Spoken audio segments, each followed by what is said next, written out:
The difference, church, between mere works and worship is what our works are anchored to.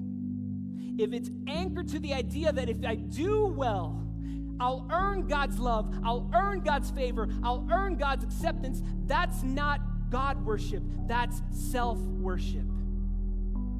Because what you're saying in that moment in time is that you are able to obtain, capable of obtaining perfect holiness.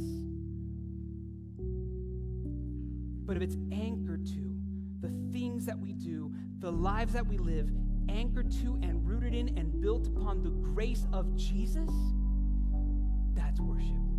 Because now your lives are an area to magnify the glory of Christ. Our works become worship when done anchored to the grace of God.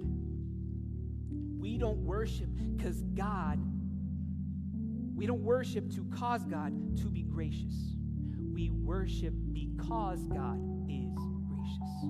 That's why we worship.